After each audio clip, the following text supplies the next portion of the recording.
Okay. Sorry, I had a notification. I know it's been a little while. I've been going through stuff emotionally, and I've been trying to make some money. But I'm back, and I have a new job. I hope I can stream every time I have a day off, at least for an hour or two. Anyway, we're watching "It the Last Jedi That Bad" by Quinton Reviews. Okay.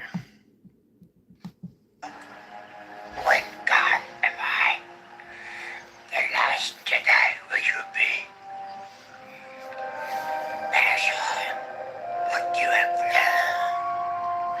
Spoiler alert for those of you who haven't seen The Last Jedi, although it's been almost 2 months at this point, and it seems like people really didn't care about spoilers this time round. Incidentally, I had this idea for an opening skit where a prominent person in my life could tell me that novelty coffee mugs are stupid, and then I would get mad and smash this into the side of an elevator somewhere. But, I kinda like it now, and I don't know any places in town that have elevators. Believe it or not, I saw Star Wars Episode 8, The Last Jedi, opening night, and I've waited this long to talk about it because I could immediately tell that it was going to be a contentious topic. Star Wars films can often be exciting in the moment, but they also quickly build up a sort of cultivation of hatred. So when you walk out of that theater, there's this pressure to choose a side. And The Last Jedi has certain moments that I think are bad. And there is this certain Hatred. Yeah, I agree with that. temptation to be seduced and consumed by the dark side of the commentary about the film. But here's what's really important. So people can't criticize the film. Everyone who had bad thing to say about the film are consumed by the dark side. You can criticize something without hating it. Important to me. When you take away nitpicks about the story, thoughts about the characters, and if it me. When you take away nitpicks about the story, thoughts about the characters, and if it fits into canon, which is all basically just fan stuff, character consistency. Wait, what was that? Thoughts about the character important to me. When you take away nitpicks about the story, thoughts about the characters, and if it fits into canon, which is all basically just fan stuff, there is very little character consistency, story consistency, and those are just fan stuff. Those don't actually matter. Here, let me run this past you. If a character, let's say, I value motorcycles or bikes, and then I want to drive a car. And I buy a car. Well, why did I buy a car? No reason, just bought a car. Well, that's inconsistent. There's a reason why I bought the car. If there is no reason, then it's just inconsistent. It doesn't make any sense. Luke Skywalker going from this hopeful guy to this I want to die with nothing in between doesn't make any sense. We have to know what happened. And the story had to make sense too. The hyperspace ram that destroys all those ships, it's completely awful and it ruins everything that came before. But that's just fan stuff. Very little that I have to say about how this movie was actually bad. Visually, the film is stunning. The score leaves you I agree with that. breathless, and the actors consistently give the performances of a lifetime. So why is it commonly considered to be a terrible movie? Well, for some odd reason, it's become a meme that the movie is bad. In the same way that it's a meme that Tide Pods taste good. And the internet makes... I don't think that was a meme. I think people are just stupid and eat Tide Pods. Making fun of the movie has led to people looking for reasons to hate it. In the same way that people joke... Right, people that criticize the film look for reason to hate it. They don't have actual criticisms with the film. Tide Pods taste good has led to people poisoning themselves out of irony. Once again, I don't think they're poisoned themselves out of irony. I don't think that's ironic. Ironic is something different. I think that The Last Jedi has potential flaws, and I'm going to discuss them, but I see those flaws as tangential in nature. And while I find it amazingly easy to script out numerous pages of constructive criticism about the nature of the plot, this has no bearing on my enjoyment of the product in question. This is still a really good... That's good for you. You're allowed to enjoy the film. And other people are allowed to criticize the film. We can all do this and be happy with each other. Good movie. And rewatching it has only made me feel more strongly about this. The movie starts out with a huge space battle between the Rebellion and the New Order, and my god, space battles in Star Wars are insanely boring to me. You can obviously tell that the choreography in Star Wars is heavily inspired by the battles of the First and Second World Wars, except that the warships float and the biplanes have weird wings. And while this gimmick surely was well executed in... Well, biplanes have weird wings? Okay. First, I think after the 9th Star Wars film, you'd think they could be a little more creative about it. There's this scene at the start of the movie where we're introduced to the concept of spaceships that drop bombs. You know, like World War II bombs. Spaceships that drop bombs have been in Star Wars since its conception, and there are much better ships that do what the HS Fortress or whatever it's called in The Last Jedi. They're faster, they're stronger, and they deploy the weapons quicker. Bomber planes, except in space. Now, I know that technically the ships of the Star Wars universe obviously have their own artificial gravity, meaning that if you were to drop an object within the ship and then allow it to float into space, that the item would continue to plummet. But my point is that there's this certain lack of creativity that But why would you ever do that? That's what I find stupid about the movie. Why would you ever let it drop by gravity? They can shoot missiles, or they can shoot the little proton bomb things that were in the original trilogy and the prequels. Why would you ever drop a physical bomb like that? It's stupid. There are much better ways to do it. It has to come from trying to think of what a battle in space would be like, and then just taking a ship from the Second World War and putting it in space. Given that most of the battles in Star Wars are very much traditional in a 20th century fashion, then the invention of the Death Star in Episode 4 itself is a clear allegory for the invention of weapons of mass destruction. This is the turning point in human conflict. I don't think the Death Star is just a bigger laser. It's nothing new, really. And they could already create mass destruction, which would take more ships. Totally changed the face of war, leading to an age where total annihilation of enemy forces in an instant was possible. They already could do that in Star Wars. 30 years after the invention of the atomic bomb, the dictionary definition of a war had been rewritten from the ground up. But 30 years later in the Star Wars universe, it's all kind of the same. In between Episode 6... Well, Star Wars is, and in a meta and narrative sense, has kind of, in a meta sense, it's easier to have a universe stay stagnant. But in a narrative sense, they've kind of reached a plateau of their technology. They can't really do any better. I mean, they could, but not in their universe. 6 and 7, the Rebellion has been in total power for 3 decades. But you wouldn't be able to guess that, given the fact that their arsenal hasn't evolved at all since the... No, given the fact that we don't learn anything about them. Oh, hey. How are you? Given the fact that we don't learn anything about the Rebellion in the sequel trilogy. And everything we do learn is that it didn't do anything and they decentralized the military. It's stupid. The original trilogy. You can't shake the feeling that the Rebellion must have done nothing for 30 years for them to be overtaken this easily by some rogue terrorist. Yeah, it's almost like it's badly written. The fact that every other Star Wars movie seems to be about them trying to stop the bad guys from inventing nukes easily signals that no one really seems to have a lot of big ideas about how to talk. Well, that's not true.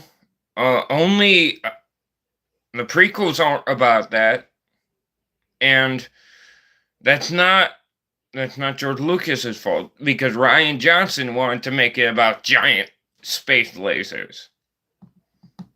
Talk about war, but They could have done anything else.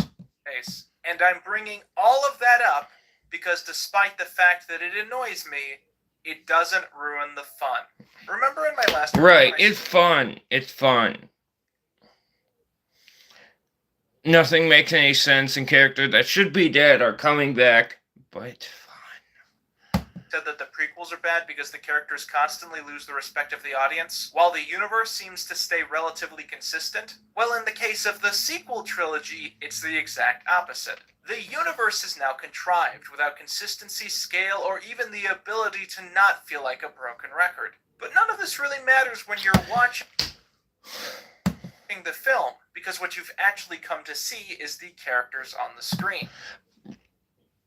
Right, the universe doesn't make any sense, and it's contrived that they're doing everything over again. You're allowed to like it, but that is badly written. But okay, let's talk about the characters.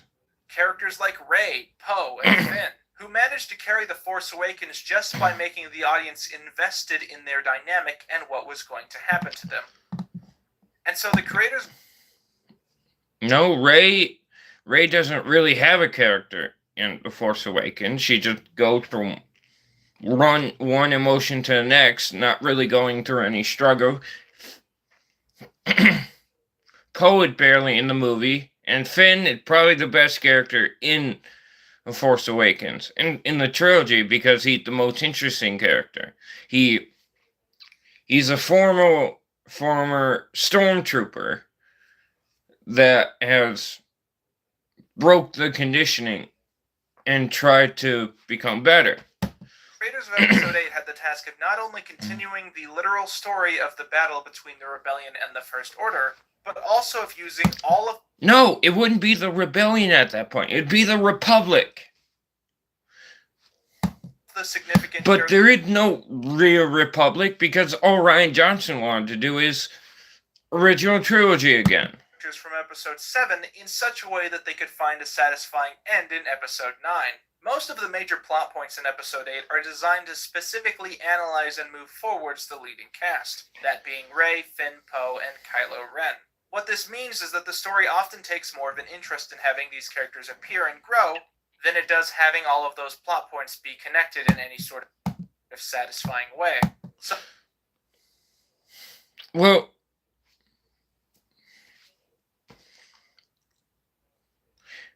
if nothing is consistent, then why should I care? Why should I care then? much of the secondary plot, featuring such characters as Poe and Finn, ends up feeling disconnected from the rest of the movie, because the only purpose of that part of the film is to give them something to do. Which is why it turns out that the bad guys can now track people through light speed. And that's terrible, because it ruined the stakes of everything going forward. Which is one of those sci-fi reveals that the writers think we care about, but it's actually just really boring. It's like when Rogue One talked about the Kyber crystals. Or hell, even the introduction of the Metachlorians in the prequels. Like, you think we care? But we don't. Many people cared about that. Liked it or not liked it, many people cared. So Finn, alongside a new character named Rose, go off to try and find someone who can help them temporarily disable the First Order's tracking system. Rose is the fresh blood addition to the cast, and I honestly found her to be interesting enough, but I did find her constant exposition to be somewhat grating at times. People have started to call her the modern Jar Jar, which is a little far. I think she's just a potentially fun character who doesn't have a lot of room in the movie. Potentially fun character, she sexually assaults Finn, and then she just rams into Finn for no reason and gets everyone killed, basically. I would like to commend the filmmakers for casting an Asian actress in the role. I know that pointing at out like that only makes... Thank you for letting the retard on the football team. Or thank you for letting the black man do this. Do you know how completely awful that sounds? It's this actress didn't get her role because she was good at her job, or she was this, that, or the other thing. She got it because she was only Asian. Do you know how bad that sounds? It's awful. Makes it feel less normal. But the strange stigma that Hollywood has against casting Asian actors really disgusts me. And the fact that there are actually people on the internet who see an Asian actress on... Why? For one, do they? And two, America is predominantly white, so you're gonna see more white people than any other race. That's just how it's gonna go. If you want to see more Asian people, go to more Eastern countries. On the screen and think to themselves, Kelly Marie Tran. Is her full name Kelly Marie Tran, or is it Kelly Tran? I wonder. I know a girl named like that with like two first names, and you say them, and well, it confused me. Justice warriors and their propaganda really disgusts me. Honestly, if you're one of those people who immediately sees a character on the screen that doesn't look like you and you just think, oh, this character could have been white, then honestly, you can just fuck off. Speaking of... But is that wrong? I mean, it's wrong. Obviously, that's wrong to say, but character could have been white. I don't see why it couldn't have. But, thank you for letting me know racism is bad. Speaking of which, one of the more jarring characters in the movie is that of Admiral Holdo, or as I like to call her, Diane from Twin Peaks. She has a direct confrontation with Poe because he doesn't think that she's fit to command. Poe takes over command of the ship because he thinks that her plans are going to kill them all, but later it turns out that her plans just made sense, and Poe's cowboy heroism has put them all in danger. She didn't tell anyone the plan. She said, hey, do your job. She didn't tell anyone the plan. That was the problem. If she just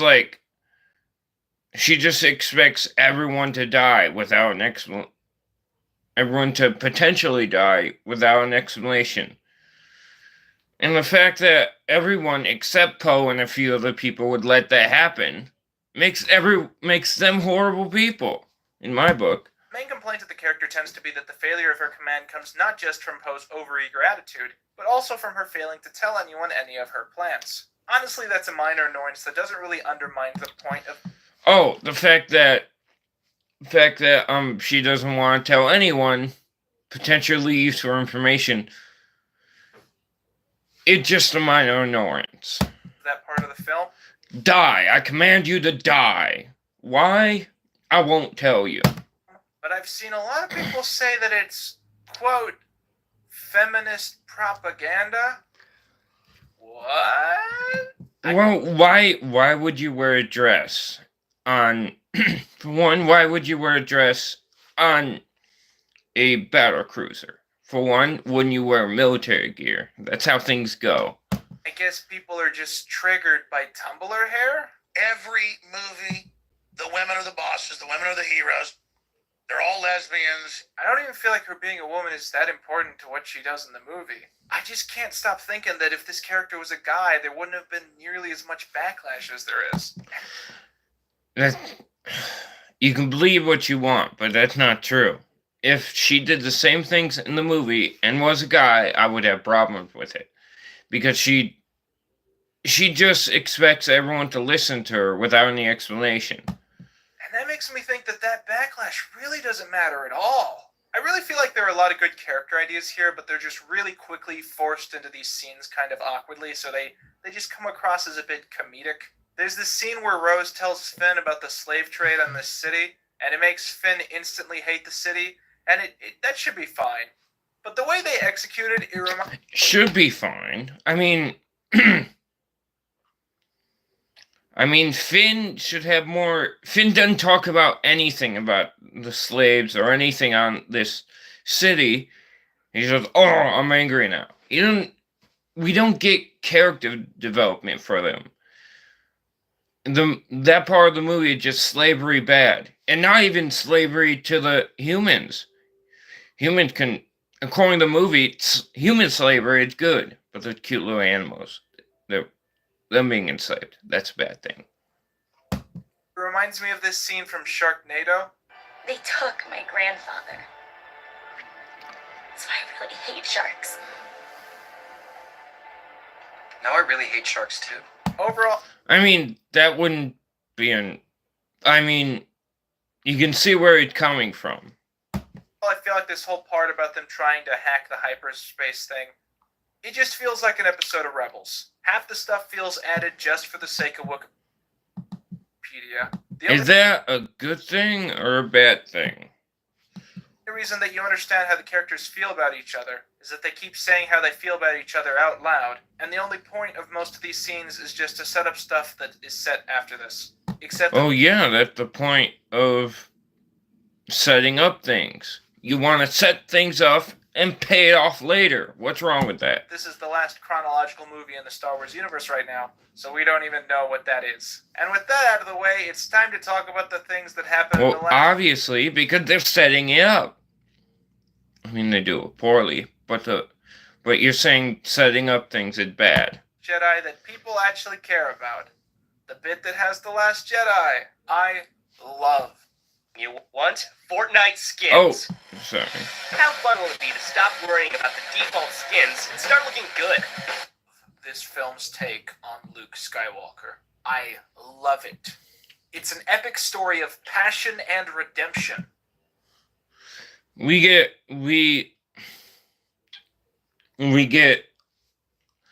a couple 9-second flashback to what happened. We don't learn how he came to this conclusion, and we don't believe it because that's not the character we know. And he redeems himself. We learn that he's bad, that he fell, and he redeems himself all in the same movie. We didn't get any build up to this or nothing. Of a hero who decided that the universe was better off without him, turning his back We didn't learn why he decided that. on his own legacy out of hatred for his own failures. Luke has always been one of the most... What did he fail? Besides Kylo. But I don't even believe Luke would seclude himself after that. He would redouble his efforts because that's the character he was. He did that with Darth Vader. Interesting characters in the entire Star Wars universe. And that's partially because, just like his father, the person that he eventually becomes is totally different from the kid we meet on Tatooine. You're creating a different movie. People often complain that Luke is too whiny in Episode 4, but honestly it's that childlike glamour and do-good nature that makes his transformation in Episodes 5 and 6 even more compelling. And I honestly believe that Luke's journey in Episode 8 is the perfect bookend to that story. We didn't go on a journey. We just, he's like this now. And he redeemed himself, so good. Luke starts off on his home planet as a poor farmer boy who is taught to know and trust the ways of the Jedi, and he spends the next several years coming to grips not only with the teachings of the Jedi, but also with who he is as a person and his shocking lineage. And he succeeds in destroying the Sith and the Empire, only to see new evil rise from the ashes. The galaxy chronicles Luke as a hero and a protector of all that... They rose from the ashes because the Republic wasn't the Republic, and for some reason didn't have a military. Is good. And in buying into that vision of himself, he allows his own fear to push his closest student into the arms of his You're just writing the film now. enemies. Logically, at this point, Luke finally comes to understand that the rise of evil in the galaxy has been caused not only by the strength of figures like the Sith, but also by the hubris and blind conceit of the Jedi. They tried to kill Palpatine. They tried to stop that from happening. How did they create it? so consumed in their own greatness that they couldn't see the mistakes that they were making. And so Luke, appointed by Yoda himself as the last Jedi, would cut himself off from the Force and the galaxy to die the death that he would seem to deserve. Then why didn't he just kill himself? Why did he wait? I've criticized the decision to make Luke the figure that pushed Kylo to the dark side of the Force, since in Episode 6 he sees good in his father and helps him find a way to redemption. By the logic of these fans, Luke would never turn his lightsaber on to someone he holds compassion for, and certainly not for a member of his own family. And to that, all I have to say is, He showed when Luke and Darth Vader are fighting. But context matters. Darth Vader threatens Luke Skywalker and his entire... and everyone they ever cared about. There's context here. Okay? You just remove the context. I can do that with anything.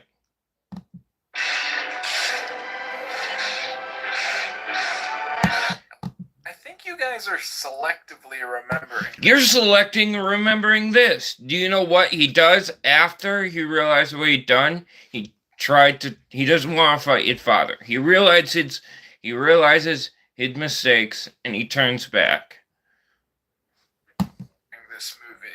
I've heard at least one person say that Luke's anxiety and self-hatred in this film serves as an important representation of these real-world feelings. He is so caught up in the 1 second of regret that he made in training Kylo that he blames himself for all of the destruction caused by his fallen apprentice. The destruction of the planets came after Kylo left, but why do any effort? Anakin Skywalker fell because he grew to seclude himself from the past, to hate everything that he once represented, and he was then redeemed and resurrected because of a figure who represented his future. Luke Skywalker, meanwhile, was so afraid of what the future would hold, and how he might fail, that Again, this isn't in the movie. too fell from grace, and it was only apt reminders of the past that could teach him to understand his mistakes without shutting himself off. And what's so interesting is that Luke needed to be redeemed not from turning evil or destroying something beloved, but simply from failing once. It might seem like a big mistake to make from the point of view of an audience, but to then imagine a lifestyle where simply making one mistake and giving in to fear for a single moment could lead to the death of millions suddenly makes a life of seclusion seem so much... Again, that came after that what you're talking about came after what happened to him with him and Kylo. more approachable. And Rey's role in the film is as someone who has no possible understanding of either Luke's choice to shut himself off, or the ability of any person trying to be a hero to make disastrous mistakes in their short-sighted attitude. And it's her journey in the film to try and act on the very intuition that Luke has rejected. And in doing so, she makes the exact same mistakes, pushing Kylo Ren even further to the dark side, turning him from a morally ambiguous pawn into the ruler of the... Morally ambiguous. He just killed a bunch of people. That's morally ambiguous. Strongest legion in the entire galaxy. There's only Poe on the other side of the movie. They're only the strongest legion because the public decided to just not have a military for some reason. She comes to understand that her own foolhardy passion has only led to more potential death and destruction. Meanwhile, Kylo Ren is absolutely consumed by the hatred that pushed him away from Luke, making him just as lost as Anakin had been when he became Darth Vader. He just angsty teen. We never learn his ideals. He just decide. He just says, "Hey, join me." And then after she doesn't, she's like, "Okay, I'm the leader now of the First Order." But this time with no chance of redemption. His active policy that the past is something that needs to be destroyed again mirrors Vader's story. That's awful. You don't destroy the past. It should be noted that while he faces hesitation when killing his own parents, he gives murdering Luke no such pause. Suddenly his goal of killing his father seems too obvious. His hatred of Luke has been propelling him into becoming ultimately powerful, and his love for figures like his father has been holding him back from what he sees as his own destiny. And his ability to feel compassion for Rey comes only from her having no active role. There's compassion there? Why do they like each other? Rey should hate Kylo because of what he did. But they just don't for some reason. In his past, yet a potential one in his future. It is this that leads the two of them to work together to kill Snoke and his guards. Kylo so that he can secure his legacy, and Rey so that she can protect her friends. Rey yearns for the past, to know the identity of her parents, and to feel a legacy outside of her own command. And Kylo... Except in the first movie, that wasn't the theme. The theme was, your parents don't matter anymore, you should move on. Just go... instructs her to let go of that attachment. It is only when she chooses to save the rebellion, and by extension Ben Solo's mother, that he decides that Rey is no ally, and their final squabble over the lightsaber comes directly from their association of the saber with different ideas. For Rey, this... Again, you're just making up the movie. This is the lightsaber of Luke Skywalker, a figure who represents the history of people like her. And for Kylo Ren, the saber is owned by Anakin Skywalker, the figure that Kylo most associates with the person that he is to become. The lightsaber splitting at this point could potentially be seen to represent the point where Kylo has gone too far, as the divide between his past and his future has become too great. You say that, then in the next movie they repair it, so it doesn't even matter. That's not anything on Quinton, but like, oh, hindsight had destroyed your video. And the final battle on Crate is where all of the paths of these characters interject. It's where Finn tries to sacrifice himself for a rebellion that he once didn't believe in, where Rose saves Finn out of love, and where Poe... What? We never get any relationship between the two of them. Why do they love each other? We don't know. And for a rebellion that he once didn't believe in, where Rose saves... Rose is, well, just a fucking idiot that decides, oh, I'm gonna kill everyone. That's literally what she's doing when she tried to save Finn. Finn out of love, and where Poe learns to lead the rebellion with strategy and intelligence instead of a steadfast attitude. But most importantly, it's here that Luke learns to confront his greatest mistake, and where Kylo Ren's obsession with... But not really, because Rian Johnson wanted, the two sons, iconography. Luke Skywalker really isn't here. And Kylo sure realized that. Destroying the past gives the rebellion the chance to escape. Now, while I'm still very confused on the unseen path between episodes 6 and 7, I think that The Last Jedi should be universally commended for having an astounding talent at illustrating basic concepts from the Star Wars universe, which otherwise might have seemed second nature. All of the scenes involving Luke training Rey blew me away. There is no training. It just... He said 3 lessons. He teaches her 2 things, and not really teaches her. He messes around with her one, said, hits her with a leaf. And the other one is just something stupid. Away, with how well they explored the Jedi Order without feeling too pandersome. But the scenes that really take the cake is the lightsaber battles. Out of all... Luke just says, hey, the Jedi won't let the Emperor win, or something like that. I would like to argue with Luke in that moment and say, hey, the Jedi, they tried to kill him. Yoda fought him and lost. They tried everything they could. All of the fight scenes that have been executed since the original Star Wars, most of the best ones come from episodes 7 and 8. Lucas has always described an original vision that he had of the lightsabers being much heavier than they looked. And the sabers in the sequel trilogy finally feel like they show Lucas's original... I mean...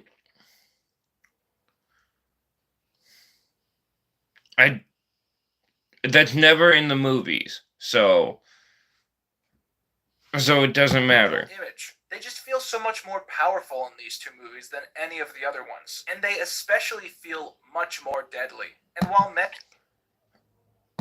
Many might try to attack Episode 8 for various issues pertaining to canon.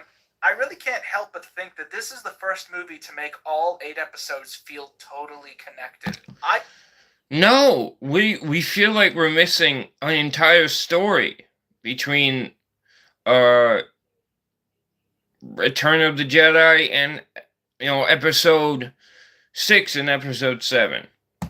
I really could spend hours talking about all of the little things that I loved in episode 8, but I feel like I've kept you long enough. So to wrap this up, The Last Jedi did a phenomenal job in convincing me that there was any potential future for this franchise. Before this, I really didn't think that there were any new words to be uttered about the universe, but this is absolutely everything that I wanted to see out of The Last Jedi. And if it wasn't for the brilliant execution by director Rian Johnson, I don't think I would be this excited to see where the story is going to go in the next chapter. And that is thanks not just to the quality of The Last Jedi, but also to the unpredictability of it all. I don't know what's going to happen in the next film. It can't be what happens in episode 6, that's for certain. Right, because you destroyed your villain, and the rebellion is just 20 people on a ship, and the First Order is, I don't know. Everything it destroyed. And it's been an impossibly long time since I've been able to go into a Star Wars movie without being able to guess the plot. And for that, I honestly can't love this movie enough. And with that, I've been Quinton Reviews, and that's all you need.